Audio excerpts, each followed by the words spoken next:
पर फिर से स्वागत है आप लोग का हमारे YouTube चैनल पे। जैसा कि आप लोग जान रहे हैं, हम लोग पिछले कुछ वीडियो में जो है क्लास 10th का जो है एग्जाम के लिए, बिहार बोर्ड एग्जाम के लिए जो है क्वेश्चंस देख रहे हैं, टॉपिक देख रहे हैं, तैयारी कर रहे हैं हम लोग क्लास 10th के लिए। तो वैसे ही जो है हम लोग आज एक टॉपिक पे चर्चा करेंगे क्लास 10th का मैथ्स का। उस चैप्टर का नाम आपका है निर्देशांक ज्यामिति, जिसको हम लोग क्या बोलते हैं, कोऑर्डिनेट ज्योमेट्री। इस चैप्टर से जो है आपका बहुत सारा ऑब्जेक्टिव क्वेश्चन आता है, इसलिए इसको ध्यान से देखना है। चैप्टर का नाम है निर्देशांक ज्यामिति। निर्देशांक ज्यामिति, निर्देशांक ज्यामिति बोलते हैं इसको। कहीं कहीं आपको नियामक ज्यामिति भी कहीं कहीं लिखा हुआ आपको मिलेगा। निर्देशांक बोली या फिर नियामक बोली, दोनों क्या होता है आपका सेम होता है। इसको इंग्लिश में बोलते हैं coordinate geometry. Coordinate geometry, coordinate geometry हम लोग इसको बोलते हैं। देखिए ये टॉपिक आखिर हम क्यों बता रहे हैं आप लोग को, क्योंकि हम कुछ दिनों से जो है आपका क्वेश्चन बैंक देख रहे थे क्लास 10th का, पिछले साल का क्वेश्चन देख रहे थे, और मॉडल सेट जो निकाला है बिहार बोर्ड उसको भी मैंने देखा। उसमें जो है ऑब्जेक्टिव क्वेश्चंस में जो है इस चैप्टर से निर्देशांक ज्यामिति से बहुत सारा क्वेश्चन आपको आया हुआ है।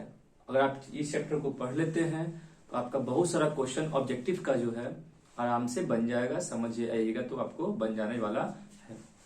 तो हम लोग शुरू करते हैं निर्देशांक ज्यामिति में। तो चूंकि इसको हम पढ़ रहे थोड़ा सा पढ़ेंगे इस तरीका से, ये नहीं केवल कि एग्जाम के लिए ही केवल पढ़ना है, तो ध्यान से पढ़ेंगे ताकि कोई भी बच्चा इस वीडियो को अगर देखता है तो उसको इस चैप्टर में कोई कंफ्यूजन नहीं होगा, ठीक है ना। तो देखिए यहाँ पे जो है निर्देशांक ज्यामिति में सबसे पहले हमको ये सीखना होगा कि निर्देशांक तल या फिर उसी को जो है हम लोग निर्देशांक जो है, देखिए दो चीज होता है आपका। कोई पूछेगा ना, इंग्लिश में इसको बोलते हैं कार्टेशियन प्लेन या फिर इसको हम लोग बोल सकते हैं कोऑर्डिनेट एक्सिस क्या होता है।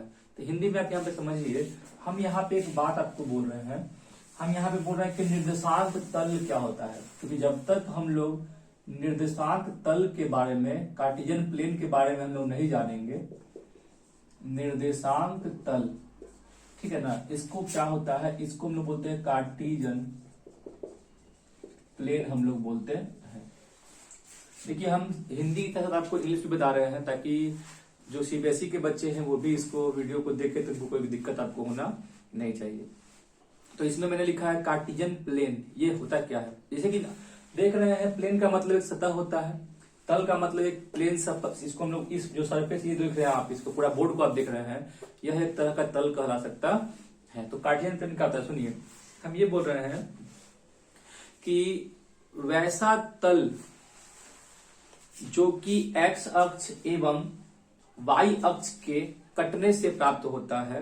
अब यहाँ पे एक वर्ड आ गया, सुनिए फिर से। मैंने कहा वैसा तल, वैसा प्लेन जो एक्स अक्ष एक्स एक्सिस और वाई अक्ष यानी कि वाई एक्सिस के कटने से प्राप्त होता है, उसको हम लोग बोल सकते हैं कि वो कार्टेशियन प्लेन कहलाएगा। निर्देशांक तल आपका कहलाता। नॉर्मल भाषा में ऐसे कहीं पर पूछता नहीं है कि कार्तीय तल, हिंदी में इसको कार्तीय तल भी कहते हैं। निर्देशांक तल जो है क्या होता है कहीं पूछेगा नहीं, बट इन्फॉर्मेशन के लिए आपको मैंने बता दिया।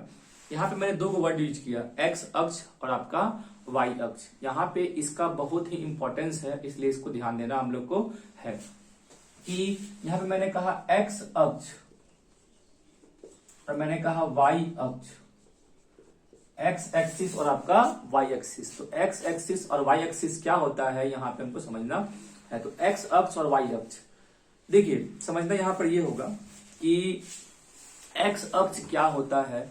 देखिए बहुत लोग आपको बहुत तरह से सिखाएगा, मगर हम आपको जो है, मेरा शुरू से ही ये कोशिश रहता है कि हम बिल्कुल सरल भाषा में, बिल्कुल सिंपल लैंग्वेज में जो है समझाने का कोशिश करें, ज्यादा हार्ड करने का कोशिश नहीं करते हैं। तो यहाँ पे जो है एक्स अक्ष को हम लोग बोल सकते हैं क्षैतिज। क्षैतिज का मतलब होता है हॉरिजॉन्टल। हॉरिजॉन्टल मतलब अगर आपका कोई रेखा ऐसे है, ऐसे, तो क्षैतिज बोलते हैं, और कोई ऐसे खड़ा है तो उसको हम लोग वर्टिकल या फिर ऊर्ध्वाधर बोलते हैं।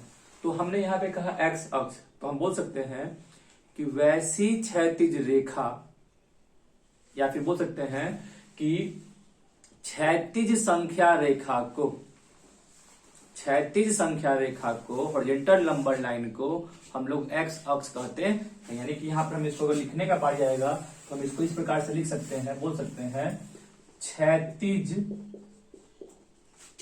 संख्या रेखा, क्षैतिज संख्या रेखा अर्थात हॉरिजॉन्टल नंबर लाइन को हम लोग क्या बोलते हैं, क्षैतिज संख्या रेखा या फिर हॉरिजॉन्टल नंबर लाइन को हम लोग एक्स अक्ष कहते हैं। और उसी प्रकार से इसमें वाई अक्ष का जब बात करेंगे तो ऊर्ध्वाधर को इंग्लिश में वर्टिकल बोलते हैं, ऊर्ध्वाधर संख्या रेखा यानी कि वर्टिकल नंबर लाइन को हम लोग क्या कहते हैं, वाई अक्ष कहते हैं। कि एक्स अक्ष क्या होता है, वाई अक्ष क्या होता है, तो आपका हॉरिजॉन्टल नंबर लाइन क्षैतिज संख्या रेखा को एक्स अक्ष कहते हैं, वर्टिकल नंबर लाइन ऊर्ध्वाधर संख्या रेखा को हम लोग क्या कहते हैं, वाई अक्ष कहते हैं। तो आप यहाँ पे कहिएगा सर संख्या रेखा, यहाँ पे एक वर्ड आ गया, सही बात है संख्या रेखा आ गया। संख्या रेखा के बारे में सब कुछ जानते हैं कि वैसी रेखा जिस पे धनात्मक संख्या, ऋणात्मक संख्या और जीरो, ये तीनों जो है एक क्रम में सजा होता है, एक ऑर्डर में सजा होता है। इस प्रकार से जब हम लोग जो है राइट से लेफ्ट की तरफ, दाएं से बाएं मुड़ते हैं तो संख्या क्या होता है, मेरा बढ़ जाता है। जिससे यहाँ पे समझिए, अगर हम ये संख्या रेखा ड्रॉ कर दिए, नॉर्मल एक बना रहे हैं, हम जानते हैं कि इसके बीच में सेंटर में क्या होता है, जीरो होता है। इसके राइट तरफ जाएंगे हम लोग उस तरफ तो नहीं, सॉरी, लेफ्ट से राइट जाएंगे तब बढ़ता है। तो हम लोग जब राइट तरफ जाए तो जानते हैं प्लस में होता है 1 2 3 4 एंड सो ऑन। और हम लेफ्ट तरफ चलेंगे बाएं तरफ तो -1 -2 -3 एंड सो ऑन आप आता है।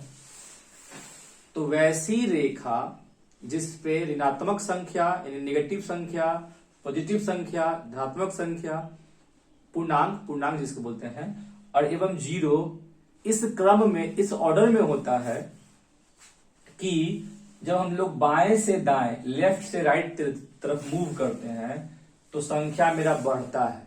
अब देख लो, -3 से बड़ा -2, -2 से बड़ा -1, -1 से बड़ा 0, 0 से बड़ा 1, 1 से बड़ा 2, 2 से बड़ा 3, 3 से बड़ा 4। तो ये आपका क्या कहलाएगा, संख्या रेखा आपका कहलाता है। तो संख्या रेखा मैंने यहाँ पे लिख दिया है, क्षैतिज है तो एक्स अक्ष, क्या कहेंगे इसको हम लोग, एक्स अक्ष कहेंगे। और वही संख्या रेखा अगर आपका ऊर्ध्वाधर यानी इस प्रकार से खड़ा हो जाए, ऊर्ध्वाधर, बीच में रहेगा आपका 0, ऊपर में रहेगा धनात्मक प्लस में 1 2 3 और नीचे में -1 -2 -3, तो ये आपका क्या कहलाएगा, आपका वाई अक्ष कहलाता है। तो मैंने कहा निर्देशांक तल, तो अब देखिए हम लोग एक्स अक्ष और वाई अक्ष को जान गए हैं, एक्स अक्ष और वाई अक्ष को जान गए हैं। अब हम लोग को अगर बोलना होगा कि निर्देशांक तल क्या होता है, कोऑर्डिनेट एक्सिस क्या होता है, तो यहां पर से हम लोग ऐसे बोल सकते थे कि वैसा तल, सुनिएगा इसका हम, आप चाहे तो डेफिनेशन लिख सकते हैं, आप लिख लीजिएगा अगर लिखना होगा तो, कि वैसा तल जिसका निर्माण एक्स अक्ष और वाई अक्ष के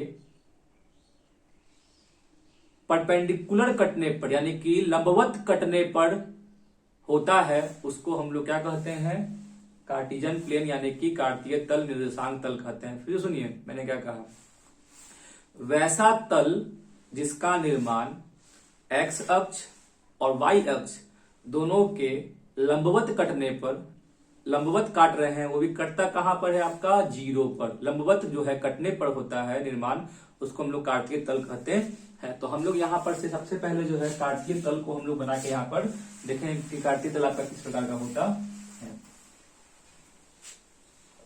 देखिए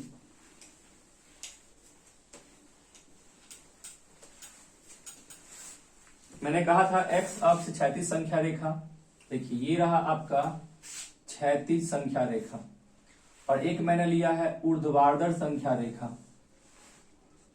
संख्या रेखा है ना, इसको दोनों दिशा में जो है हम अनंत तक बढ़ा सकते हैं, ठीक है। तो ये आपको जो है याद रखिएगा, ये क्षैतिज है ना, तो इसको हम बोल दिए एक्स अक्ष, ऊपर में बोल दिए हम लोग वाई अक्ष। मैंने कहा दोनों संख्या रेखा आपस में जो है एक दूसरे को लंबवत 90 डिग्री के कोण पर जो है ओ पे काटती है। संख्या रेखा जब बनाते हैं हम लोग तो ये रहा आपका 0, इधर 1, इधर 2, 3, 4, 5, 6 एंड सो ऑन। इस तरफ जो आइएगा तो -1, -2, -3, -4 एंड सो ऑन। ये 0 है, 0 पे कट रहा है। मगर जब y अक्ष का बात करेंगे हम लोग, जब संख्या रेखा में y अक्ष का बात करेंगे तो इसमें ऊपर प्लस होता है और नीचे में माइनस होता है। तो 1, 2, 3, 4, 5 एंड सो ऑन आपका जाएगा। और नीचे में नेगेटिव होगा -1, -2, -3, -4, -5, -6 एंड -7, इस तरह से। तो इस प्रकार से आपका 1, 2, 3, 4 मतलब कि ये जो आप देख रहे हैं तल, ये आपका जिस तल का निर्माण हुआ, जिस प्लेन का निर्माण हुआ, इसको हम लोग कार्तीय तल बोलते हैं, निर्देशांक तल बोलते हैं, कोऑर्डिनेट एक्सिस भी इसको बोला जाता है, तो इसको बोलते हैं। अब इस चीज को आप ध्यान से देखिएगा कि आपका जहां एक्स अक्ष और वाई अक्ष कट रहा है परपेंडिकुलरली, लंबवत कट रहा है, वो एक्स वहां पर 0 है और वाई भी क्या है आपका 0 है। तो इस जहां दोनों कट रहा है उस बिंदु को हम लोग मूल बिंदु बोलते हैं। क्या बोलते हैं? मूल बिंदु बोलते हैं। इसको इंग्लिश में ऑरिजिन बोला जाता है, मूल बिंदु या फिर हम लोग ऑरिजिन बोलते हैं। एक चीज हम किसी और बता रहा था कि एक्स अक्ष में धनात्मक साइड को हम लोग एक्स अक्ष बोलते हैं और जिधर निगेटिव होता है उसको हम लोग एक्स डैश अक्ष बोलते हैं, एक्सिस बोलते हैं। उसी प्रकार से वाई में भी होता है आपका कि वाई अक्ष में जिधर प्लस है ऊपर में, तो ऊपर में आपका वाई अक्ष लिखा गया और नीचे में जो है हम लोग इसको वाई डैश अक्ष बोलते हैं। तो ये है मूल बिंदु ऑरिजिन, दो जहां पे कट रहा है। तो पूछेगा कि आपका जो है एक्स अक्ष और वाई अक्ष जिस बिंदु पे कटता है उसको क्या कहते हैं, ऑब्जेक्टिव रहेगा, उसको हम लोग क्या कहते हैं, मूल बिंदु कहते हैं। पूछ देगा मूल बिंदु का निर्देशांक क्या होगा, मूल बिंदु का नियामक क्या होगा, मूल बिंदु का निर्देशांक क्या होगा, मूल बिंदु का नियामक क्या होगा, पूछता है तो हम लोग चलेंगे उस पर। अभी पहले हम लोग इसमें थोड़ा सा कुछ और समझना था। हमको समझना ये था, सबसे पहले बात, हम लोग 10th क्लास में पढ़ रहे हैं तो हम लोग ये जानना होगा आपको कि 8th क्लास में हम लोग को निर्देशांक ज्यामिति पढ़ना था, कोऑर्डिनेट ज्योमेट्री। इसमें हमको बताया गया था कि किसी भी बिंदु को ग्राफ पे दिखाने के लिए हमको उसका बिंदु का निर्देशांक यानी कि आपका जो है कोऑर्डिनेट्स का जरूरत पड़ता है। किसी भी बिंदु का, मान लीजिए कि एक बिंदु मैंने लिया P, बिंदु मैंने P लिया, तो P को ग्राफ पे दिखाने के लिए हमको इसका कोऑर्डिनेट्स यानी कि निर्देशांक हमको पता होना चाहिए। मैंने लिखा है PXY। इसका मतलब जो है, इसका मतलब समझिएगा, इससे ऑब्जेक्टिव बहुत आता है आपका। PXY इसका मतलब ये हो गया कि P एक बिंदु है जिसका X निर्देशांक X और Y निर्देशांक क्या है आपका Y है। मगर यहाँ पे एक चीज और गौर करने वाली बात होती है, यहाँ पे देखिएगा, हम बता रहे हैं आपको, जो मैंने आपको मूल बिंदु बताया, मूल बिंदु में हम ये देख रहे थे कि मूल बिंदु का x का मान भी 0 था और y का मान भी 0 था। तो यहां पर से हम बोल सकते थे कि मूल बिंदु का नियामक, मूल बिंदु का निर्देशांक क्या होता है, 0, 0 आपका होता है। कोऑर्डिनेट ज्योमेट्री में किसी भी बिंदु को दिखाने के लिए हम लोग को जो है उसका x और y दोनों निर्देशांक की आवश्यकता होती है। उसको हम लोग जो है ब्रैकेट के अंदर में पहले x का मान और उसके बाद जो है y का मान लिख करके दिखाते हैं। तो यहाँ पे मैंने एक बिंदु लिखा है PXY। तो पहले हम इस पे चर्चा कर लेते हैं क्योंकि इससे क्वेश्चन आता है। हमने यहाँ पे लिखा है PXY, चाहे लिख दीजिए P लिख दिया है मैंने एक बिंदु, और इसको लिख दिया है AB। तो आखिर यहाँ पर A क्या है, B क्या है, A को कहते क्या है, B को क्या कहते हैं, उसका कुछ कुछ खास नाम होता है, इसलिए उसको जानना जरूरी है। देखिए जो मैंने A लिखा है यहाँ पर से, तो A जो है, A को हम लोग कहीं कहीं पे X निर्देशांक बोलते हैं, पहले लिखा हुआ है, इसको बोलते हैं हम लोग X निर्देशांक बोलते हैं। कहीं कहीं इसका स्पेशल नाम है, इसको हम लोग भुज बोलते हैं। भुज पूछ देगा ना कि बिंदु P का भुज क्या है, तो A। बिंदु P का भुज क्या है, तो A। बिंदु P का X निर्देशांक क्या है, तो A। X निर्देशांक बोलिए, फिर या फिर आप उसको भुज बोल दीजिए, दोनों क्या है आपका इसका सेम होता है, एक ही चीज को कहते हैं। या फिर इसको इंग्लिश में बोलेगा एक्स कोऑर्डिनेट्स क्या है, तो आपका ए है। उसी प्रकार से जब बी है तो बी का भी 2 नाम होगा। तो पहला तो आपको इसको हम लोग क्या बोलेंगे, वाई निर्देशांक बोल देंगे, इसको हम लोग वाई निर्देशांक बोल सकते हैं। और इसको जो है ना कोटि बोलते हैं। क्या बोलते हैं, कोटि। कोई पूछेगा बिंदु P का कोटि क्या है, तो क्या बोलेंगे हम लोग, बी। बिंदु P का y निर्देशांक क्या है, तो b। ठीक है ना। एक चीज और यहां पे समझना होगा, यानी कि हम ये सीखें किसी बिंदु का जो x का वैल्यू होता है, x निर्देशांक, उसको हम लोग भुज भी बोलते हैं और y निर्देशांक को हम लोग कोटि भी बोलते हैं। ठीक है ना। यहां पे एक चीज और ये समझना था, भुज को हम लोग इंग्लिश में ऑर्डिनेट बोलते हैं, x वाले को ऑर्डिनेट बोलते हैं, और y को जो है हम लोग एब्सिसा बोलते हैं। लेट मी थिंक, लगता है उल्टा हम बोल रहे हैं शायद, नहीं, भुज, x को हम लोग भुज बोलते हैं ऑर्डिनेट, और y को जो है एब्सिसा। इसमें थोड़ा सा कंफ्यूजन है, इसलिए हिंदी इंग्लिश से भी छोड़ देते हैं इसको हम लोग। बस इतने याद लीजिए आप लोग कि आपका जो है x वाले को हम लोग भुज बोलते हैं और y वाले को क्या बोलते हैं हम लोग, कोटि बोलते हैं। इस चीज को थोड़ा सा और डिटेल में समझेंगे। और डिटेल में समझने का मतलब यहां पर से ये हम बताने की कोशिश कर रहे हैं कि आखिरकार इस pxy का मतलब क्या है। इसका मतलब हमारा ये है कि x का मान इस बिंदु के लिए x, मान लो यहां पे कहीं पर x है और इसमें यहां पे आपका मान लो कि y है, तो p के पास से हम लोग जो है, इसका मतलब ये है कि x के पास से हम लोग ऊपर ऐसे गए और y के पास से हम लोग ऐसे यहां पे मिला दिया करके, तो यहां मिल गया। तो ये बिंदु जो है pxy है, बिंदु क्या है, pxy है। तो इसमें समझना ये था क्यों हम आखिर ऐसा बना के दिखा रहे हैं आपको। आप ध्यान से देखिएगा कि यहां से o से 0 से लेकर के यहां तक का दूरी कितना का है, आपका x का है, और y पे 0 से लेकर के यहां तक का दूरी जो है कितना का है, y का है। तो अगर क्वेश्चन में क्या कह देगा, लिख देगा ना कि एक बिंदु P है ए बी, पूछ देगा कि बिंदु P का x अक्ष से दूरी क्या है। अगर x अक्ष से दूरी मांग रहा है तो बहुत लोग उसको कह देंगे सर a x का मांग रहा है। y अक्ष से दूरी पूछेगा तो बहुत लोग क्या कह देगा, b। नहीं, ये रहा हमारा बिंदु। हम कहें कि बताओ कि इसका दूरी जो है x अक्ष से कितना है, तो x अक्ष ये रहा, इससे दूरी ये ना है, यहां से लेके ये वाला, तो ये दूरी कितना के बराबर था आपका, y के बराबर। यानी कि जब x अक्ष से दूरी मांगेगा तो उस केस में हमको उसका y निर्देशांक लिखना पड़ता है। हम लिख देते हैं कि किसी बिंदु P के लिए, किसी बिंदु P AB के लिए हम यहां पे लिख रहे हैं कि अगर पूछेगा ना कि x अक्ष से दूरी क्या है, x अक्ष से दूरी क्या है, तो x अक्ष से दूरी का मतलब आपसे मांग रहा है y निर्देशांक। क्या मांग रहा है, x अक्ष से दूरी का मतलब आपसे y निर्देशांक मांग रहा है। इसका मतलब कि इसका y क्या दिया हुआ है, b।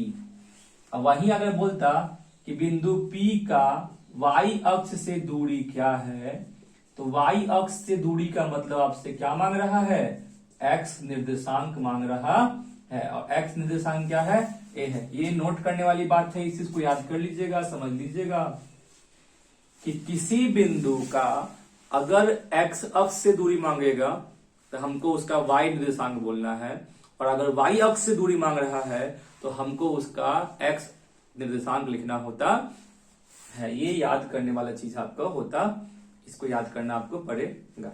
ठीक है ना। अब देखिए चीज, अब ये इतना करने के बाद जो है हम लोग को यहाँ पे एक चीज और जानना था, चतुर्थांश, जिसको हम लोग क्वाड्रेंट बोलते हैं, इंग्लिश में क्वाड्रेंट बोलते, चतुर्थांश बोलते हैं।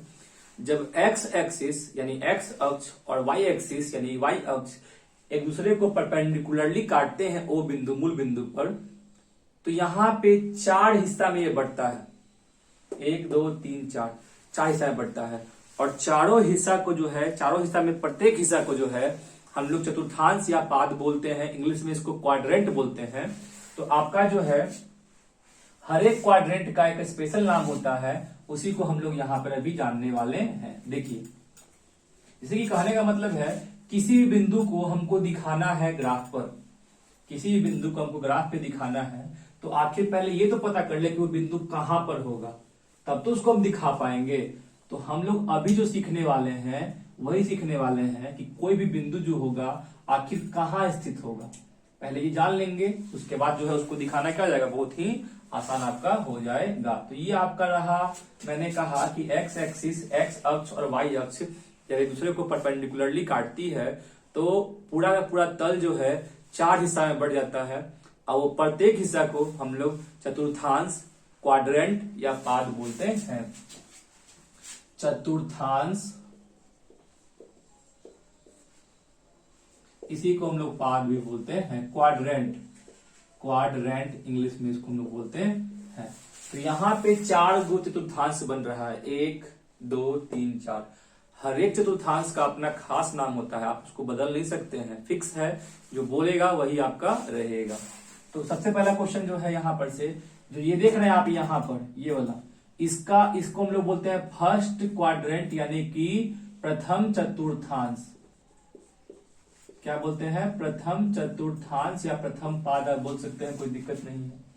ये है आपका सेकंड, याद रखिएगा, फर्स्ट सेकंड, फर्स्ट का सेकंड यहाँ पे नहीं, फर्स्ट ये सेकंड, इसको बोलते हैं द्वितीय चतुर्थांश, द्वितीय चतुर्थांश हम लोग इसको बोलते हैं, ठीक है। और इसको बोलते हैं हम लोग तृतीय, यानी कि थर्ड, तृतीय चतुर्थांश हम लोग इसको बोलते हैं, थर्ड क्वाड्रेंट बोलते हैं, थर्ड क्वाड्रेंट बोल दीजिए, थर्ड तीसरा पाद बोल दीजिए, तृतीय जो भी बोल सकते हैं।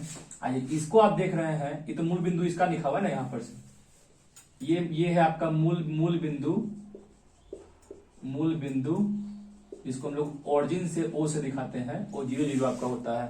तो ये हो गया प्रथम, द्वितीय, तृतीय, चतुर्थीय, आपका होता है चतुर्थ, यानी कि चौथा, फोर्थ, चतुर्थ चतुर्थांश या पाद भी आप इसको बोल सकते हैं, क्वाड्रेंट भी बोल सकते हैं। आखिर मैंने क्यों बताया आखिरकार प्रथम चतुर्थांश, द्वितीय, तृतीय, चतुर्थ क्यों बताया गया आपका, कुछ तो खास रीजन इसमें होगा बताने का मेरा। तो हम इसमें ये आपको बता रहे हैं कि किसी भी पॉइंट का पोजीशन फाइंड आउट करने के लिए, किसी भी बिंदु का, कि वो बिंदु कहां पर होगा, किस तल में, किस चतुर्थांश में होगा, वो पता कैसे करेगा। देखिए आप प्रथम चतुर्थांश को ध्यान से देखिएगा, इसमें एक्स अक्ष में सारा का सारा मान क्या है, धनात्मक है, प्लस में है, और वाई अक्ष भी क्या है, ऊपर में सारा का सारा क्या है आपका, प्लस में है। यानी कि जिस बिंदु का एक्स निर्देशांक और वाई निर्देशांक दोनों, भुज और कोटि दोनों जो है प्लस में रहेगा, वह बिंदु कहां पर होगा, प्रथम चतुर्थांश में आपका होगा। पहचानते कैसे हैं, देखिए एक्स भी सारा प्लस में इधर, और वाई भी ऊपर में सारा क्या आपका प्लस में है। तो जिस बिंदु का निर्देशांक में एक्स भी प्लस में रहे और वाई भी क्या रहे आपका प्लस में रहे, पहला वैल्यू एक्स का, दूसरा वैल्यू वाई का, यानी कि एक्स भी प्लस में रहे, वाई भी प्लस में रहे, वो आपका किस चतुर्थांश में होगा, प्रथम चतुर्थांश में आपका होने वाला है। उसी प्रकार से सेकंड में आपसे हम पूछ दे, बताओ कि यहाँ पर एक्स क्या होगा, वाई क्या होगा, तो आप ध्यान से देखोगे, इधर एक्स क्या है, नेगेटिव है, माइनस में है, -1 -2 -3, और वाई क्या है, प्लस में है। तो हम बोल सकते हैं जिस बिंदु का एक्स निर्देशांक माइनस और वाई निर्देशांक क्या होता है, प्लस होता है, वो सारे बिंदु जो है आपका द्वितीय चतुर्थांश में होते हैं। सिमिलरली आप थर्ड को देखिएगा, तो तीसरा में जो है एक्स भी माइनस में है और वाई भी माइनस में है, यानी कि जिस बिंदु का भुज और कोटि, यानी कि एक्स और वाई दोनों जो है माइनस में होगा, वो किस चतुर्थांश में होगा, तृतीय चतुर्थांश, यानी तृतीय पाद में आपका होने वाला। और फोर्थ को आप ध्यान से देखिए, तो एक्स प्लस में है और वाई किस में है, माइनस में है, यानी कि इसमें एक्स का वैल्यू प्लस में रहेगा और वाई का वैल्यू माइनस में रहेगा। कहिएगा सर इसमें से क्यों आखिर बता रहे हैं, इसका रीजन है हमारे पास, इससे क्वेश्चन आता है ऑब्जेक्टिव में। क्वेश्चन किस तरह से पूछता है, लिखा रहेगा ना, देखिए इस तरह से यहाँ पे क्वेश्चन लिख देगा ना कि -3 और 7, बिंदु -3 और 7 किस चतुर्थांश में है, किस चतुर्थांश में स्थित है, किस पाद में स्थित है। तो आप देखिए इसमें x नेगेटिव है, x नेगेटिव है और y प्लस में है, एक्स का मान माइनस में है और y का मान प्लस में है। तो x का मान माइनस जो है दूसरा और तीसरा में होता है, तो x का मान माइनस यहां भी माइनस यहां भी, मगर y क्या है आपका यहां पर से प्लस में है। यहां पर से जब आपका यहां पे देख रहे हैं कि y का मान प्लस में है, इसका मतलब जो है यह किस चतुर्थांश में होगा आपका दूसरा में, यानी कि इसका आंसर हो जाएगा द्वितीय चतुर्थांश या द्वितीय पाद। ऑप्शन में लिखा हुआ रहेगा कि बिंदु -3 और 7, बिंदु -3 और 7 किस चतुर्थांश में है, तो आंसर क्या होगा आपका इसका द्वितीय चतुर्थांश में है। तो इस तरह का ऑब्जेक्टिव हम बहुत सारा देख रहे हैं, जो हम सेट को, जो हम अपने 10th क्लास के जितने भी स्टूडेंट हैं जो मेरे यहाँ पढ़ रहे हैं, हम उनके सामने जब सेट को डिस्कस कर रहे हैं तो हमारे सामने इस तरह क्वेश्चन आ रहा है ऑब्जेक्टिव में कि आपका जो है लिखा रहेगा क्या ना, आपका मूल बिंदु का निर्देशांक, मूल बिंदु का नियामक क्या होगा 0 0 बता चुके हैं।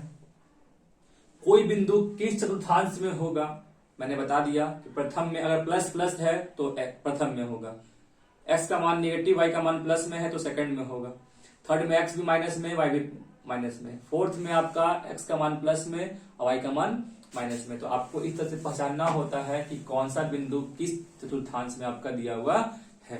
तो ये आपका ऑब्जेक्टिव क्वेश्चन आपका हो गया, ठीक है। इसमें किसी से कोई भी दिक्कत आपका होना नहीं चाहिए। हाँ, इसमें कुछ कुछ फेमस क्वेश्चन भी है, वो देखिए यहाँ क्वेश्चन कैसा क्वेश्चन रहेगा आपका।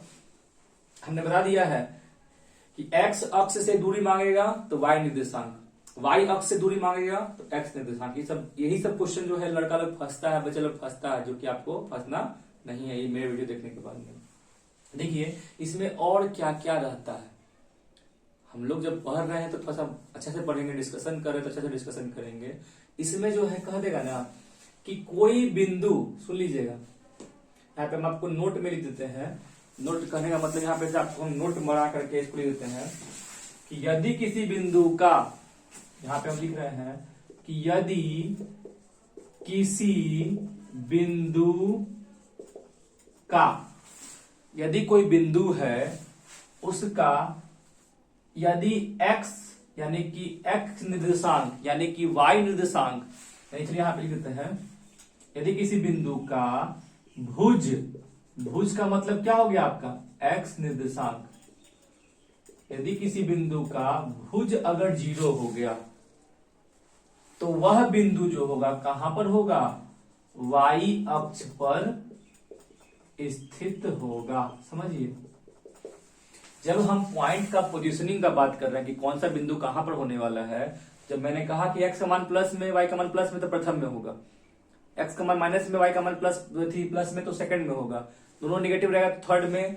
x का मान प्लस y का मान माइनस तो फोर्थ में। तो ये इसके इस तल में होगा। बट कुछ कुछ बिंदु ऐसा भी तो होगा बिंदु जो x अक्ष पर होगा, y अक्ष पर होगा। तो वही हम बता रहे हैं कि वैसा बिंदु जिसका भुज यानी कि x निर्देशांक 0 होगा, वह जो है आपका y अक्ष पर होता है। एग्जाम्पल देख सकते हैं, मैंने कहा दिया 0 3, आप देख रहे हैं कि x का मान 0 है, y का मान 3 है। तो x का मान 0 तो यहां पर है, दिख रहा है, अब y का मान 3 कहां पर दिख रहा है, यहां पे, ये रहा। तो कहां पर हो गया, y अक्ष पर स्थित है। तो वही बता दिया मैंने कि अगर किसी बिंदु का x निर्देशांक यानी कि भुज अगर 0 होगा तो वो कहां पर होगा, y अक्ष पर होगा। उल्टा जस्ट इसका आप बोल सकते थे कि यदि किसी बिंदु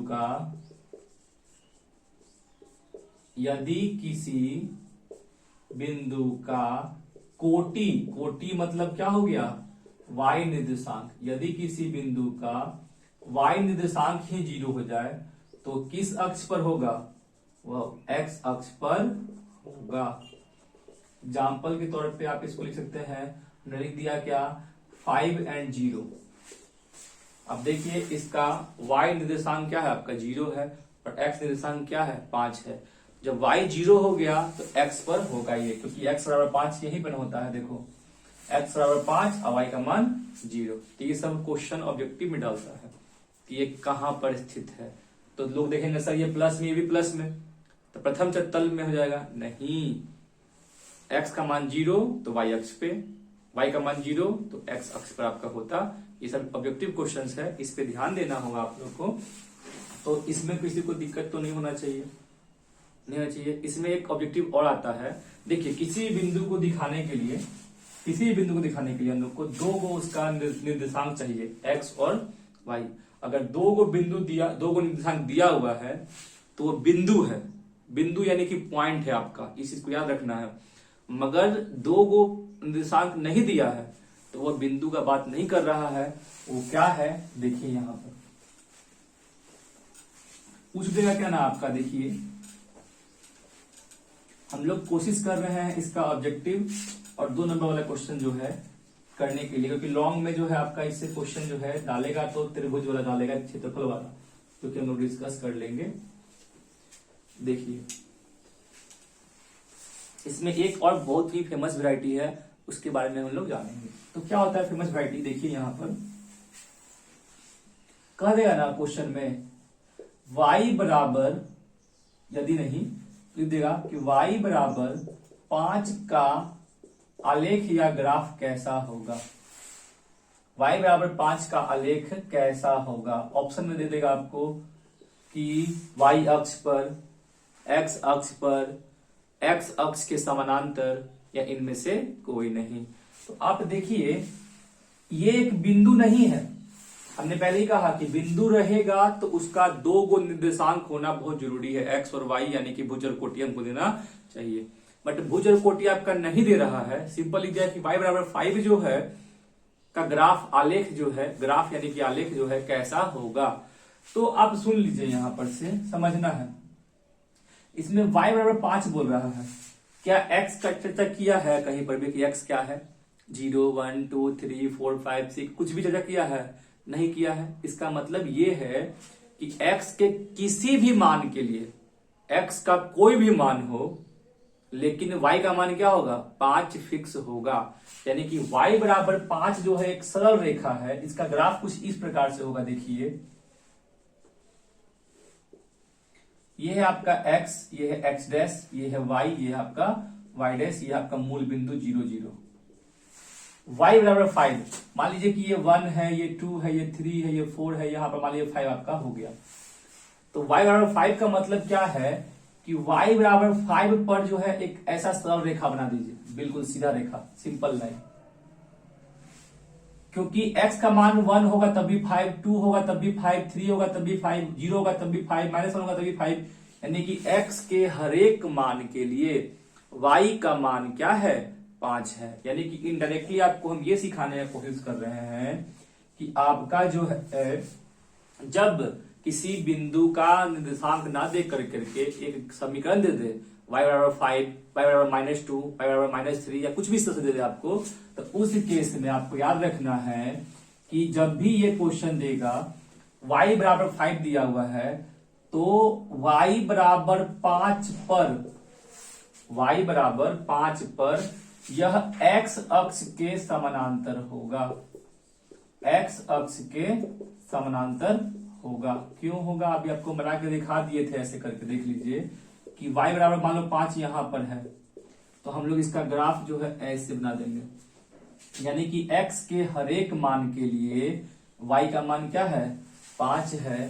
तो आप देखो कि ये इसके क्या है x अक्ष के समानांतर है कि नहीं है, तो y का मान दिया हुआ है 5, तो x अक्ष के समानांतर। उसी प्रकार से अगर बोलते हम कि x बराबर 2 का आलेख कैसा होगा, तो ये x है, तो x का मान यहां पर मान लो 2 है, तो x का मान यहां पे 2 है, तो इसमें भी y का कहीं पे जिक्र नहीं कर रहा है, y का जिक्र कर रहा है नहीं जिक्र कर रहा है। इसका मतलब कि y का मान क्या होगा, कुछ भी ले सकते हैं, बस x का मान क्या है आपका 2, तो x के मान 2 के लिए y हर एक जगह से क्या रहेगा आपका, कुछ भी ले लो, x का मान क्या रहेगा 2।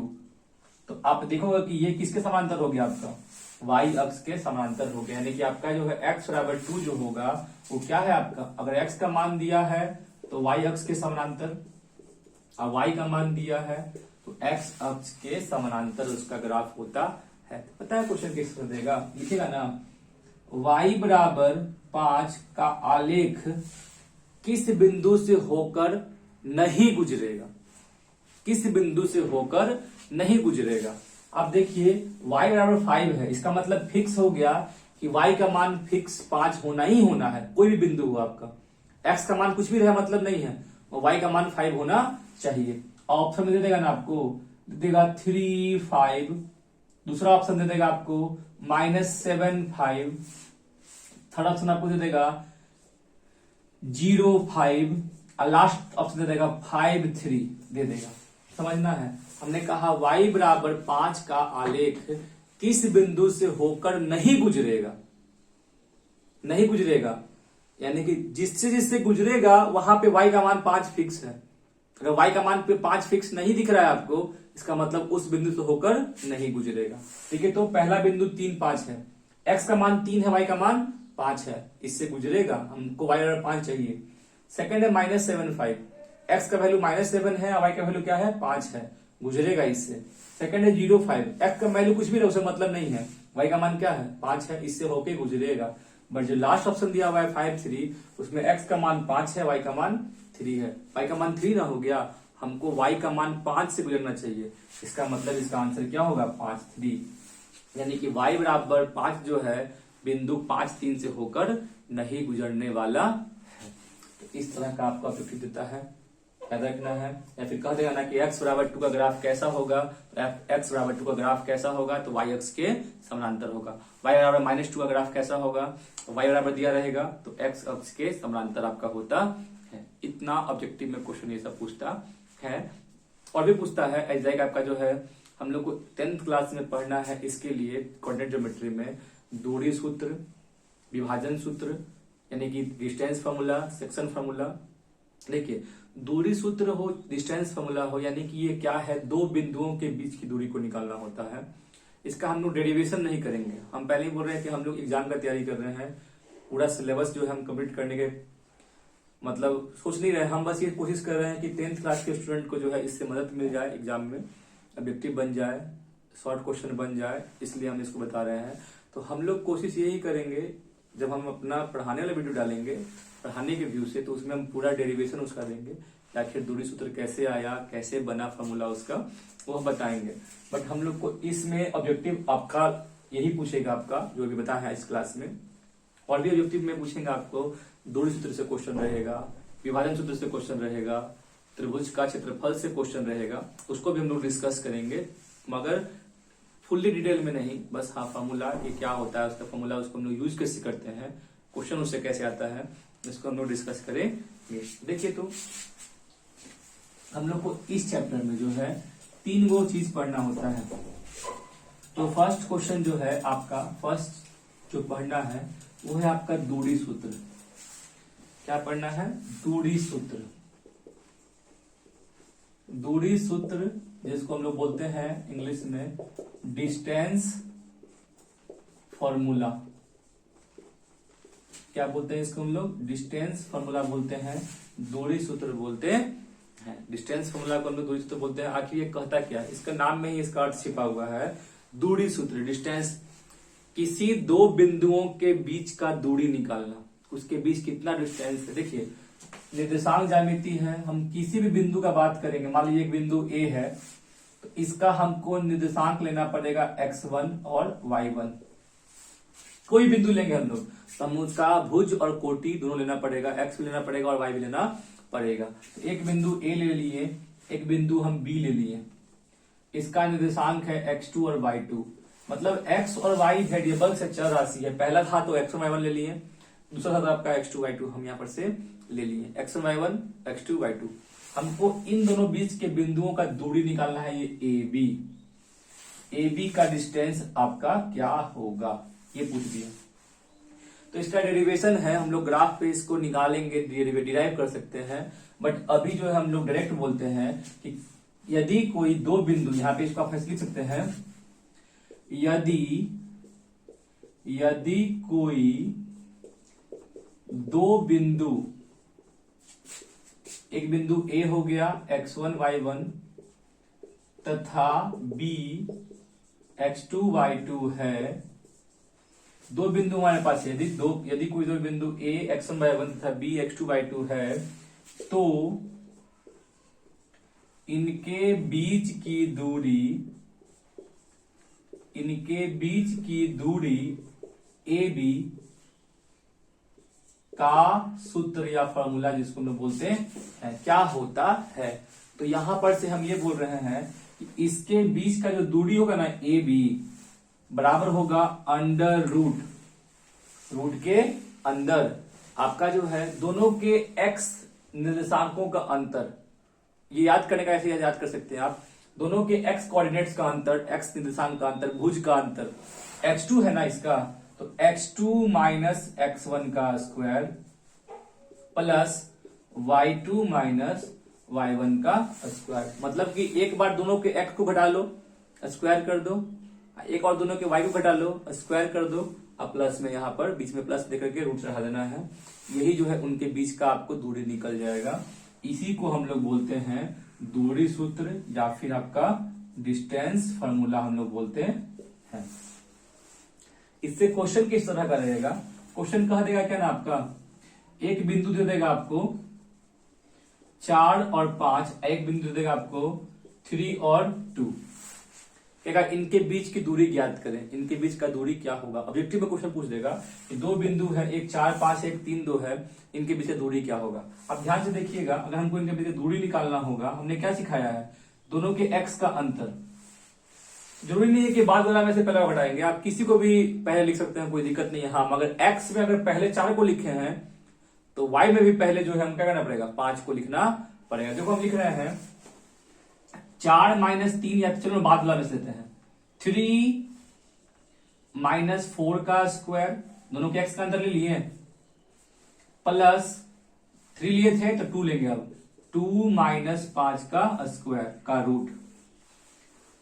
तो 3 में से 4 आएगा तो माइनस बचेगा, -1 का स्क्वायर प्लस यहां से -3 का स्क्वायर बच जाएगा। किसी भी नेगेटिव संख्या का स्क्वायर करने पे हमेशा किस में आता है, प्लस में आता है। तो -1 का स्क्वायर +1 और 3 का स्क्वायर 9, 1 + 9 कितना हो गया आपका 10, यानी कि इनके बीच का दूरी कितना हो गया, √10। बस इतना ही बोल देंगे। आखिर मेरे बताने का उद्देश्य क्या था, किसी भी दो बिंदुओं के बीच का दूरी निकालने का यह फॉर्मूला होता है x2 माइनस x1 का square plus y2 minus y1 का स्क्वायर निकाल लेंगे। ऑब्जेक्टिव में हम बहुत सारा क्वेश्चन देख रहे हैं प्रीवियस ईयर्स का क्वेश्चंस में, उसमें लिखा है ना, कोई एक बिंदु दे देगा, कहेगा ना उसका मूल बिंदु से दूरी ज्ञात कीजिए। बहुत सारा क्वेश्चन आपका देख रहे हैं हम, तो उसको हम लोग यहां पर से देखते हैं। ठीक है, इसको नोट करना होगा, नोट कर सकते हैं, अभी समझना है समझ सकते हैं। देखिए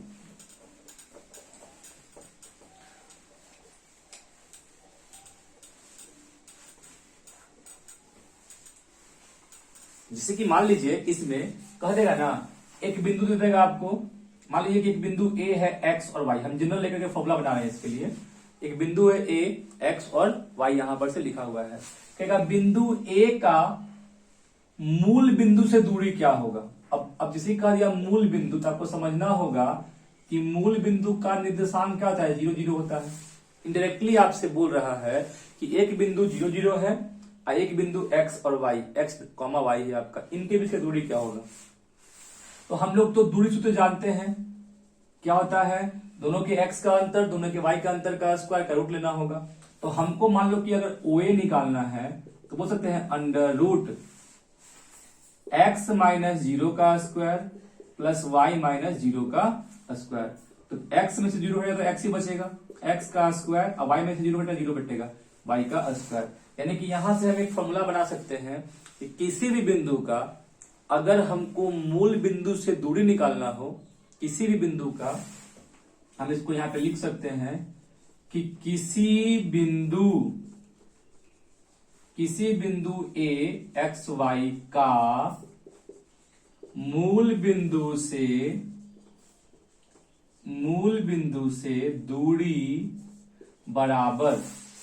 अब हम आपको निकाल कर दिखा दिए हैं कि कोई भी बिंदु यहां पर हो, x y a b p कुछ भी रहे आपका, अगर मूल बिंदु से दूरी मांगेगा तो क्या होगा, 0 0 ही आपको दिख रहा है यहां पर से।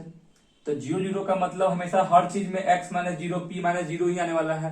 तो हम यहां पर से ऑब्जर्व ये किए कि कुछ भी रह जाए, जिस बिंदु का मूल बिंदु से दूरी निकालना था हमको, उसके x का स्क्वायर और उसके y के स्क्वायर का जोड़ लेना है और रूट दे देना। हम इसको फॉर्मूला बना दिए कि मूल बिंदु से दूरी क्या होगा, x square plus y square आपका हो जाएगा। आप इसको याद कर सकते हैं। इस पे ऑब्जेक्टिव बहुत सारा हम क्वेश्चन देखे हैं। क्वेश्चन इस प्रकार से लिखा हुआ है, देखिए, ठीक है ना, बिंदु 3 4 का मूल बिंदु से दूरी क्या होगा? मूल बिंदु से दूरी क्या होगा? तो हम तो पढ़ लिए हैं सॉल्यूशन करने के लिए अभी कि किसी भी बिंदु का अगर हमको मूल बिंदु से दूरी ज्ञात करना होता है तो हम लोग सिंपल क्या करेंगे, अंडर रूट एक्स का स्क्वायर प्लस वाई का स्क्वायर। एक्स का स्क्वायर 3 का स्क्वायर 9, 4 का स्क्वायर 16, 16 9 25। अब 25 का वर्गमूल क्या होता है 5। यानी कि मूल बिंदु से बिंदु 3 4 का दूरी क्या होगा? तो आपका होगा 5 का होने वाला है। तो ये हो गया क्वेश्चन में रहता है मूल बिंदु से दूरी क्या होगा निकालने के लिए सिंपल एक्स का स्क्वायर कर देंगे, वाई का स्क्वायर कर देंगे, दोनों को जोड़ करके रूट आपका ले लेंगे। तो ये रहा आपका, आज हम लोग दूरी सूत्र पढ़ लिए हल्का फुल्का। इससे रिलेटेड क्वेश्चन बहुत सारा आपका रहता है जो कि हम अगले वीडियो में डिस्कस करेंगे, नेक्स्ट वीडियो में डिस्कस करेंगे हम लोग। और इसमें विभाजन सूत्र हो गया, मध्य बिंदु हो गया, केंद्रक हो गया, त्रिभुज के क्षेत्रफल हो गया, बहुत सारा कंसेप्ट है जो कि एक वीडियो में करना संभव नहीं, बहुत लंबा हो जाएगा। हम लोग इतना ही अभी सीखे हैं। इस वीडियो को देखिए, इसका आप लोग नेक्स्ट वीडियो को जरूर देखिएगा, उसमें हम इसका सेकंड कंसेप्ट जो आपका रहेगा पूरा, हम लोग उस क्वेश्चन को नेक्स्ट वीडियो में डिस्कस कर लेंगे। ठीक है, अगर वीडियो अच्छा लगेगा तो लाइक और सब्सक्राइब जरूर कीजिएगा और अपने दोस्तों के साथ शेयर भी कीजिएगा ताकि उनको भी जो है इसका फायदा मिल सके। ठीक है, धन्यवाद, मिलते हैं नेक्स्ट क्लास में।